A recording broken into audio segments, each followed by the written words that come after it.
Hey guys, I've had a lot of people ask me why use a rope halter. Here's a little experiment you can do at home. Grab a regular halter, grab a rope halter, and notice how the regular halter is much heavier on your hand, which means it'll be more uncomfortable for your horse.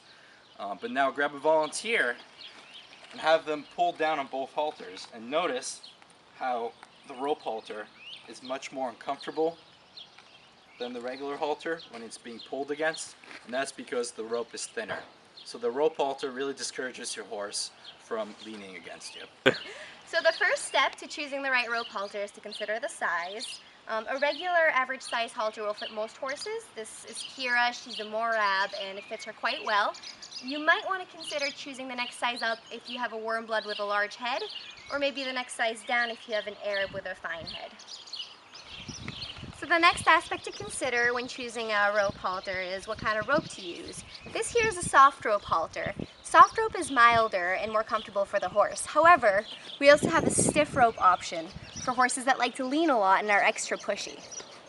One thing to consider is that the stiff rope halter holds its shape better and it's less likely to get tangled than the soft rope halter.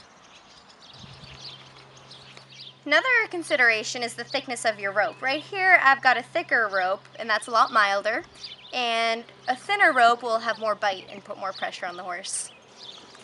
Some features that you can get for your rope halter are knots for the noseband.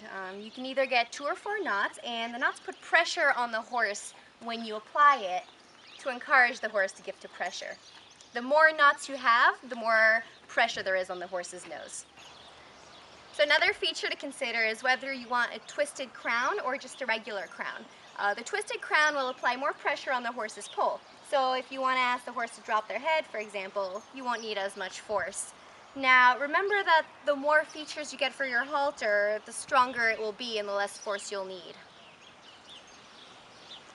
So another option are these little metal rings. You can easily clip your horse into the cross side with these, and you can also clip a pair of reins to these, and this will give you more control than if you clip the reins at the bottom of the halter.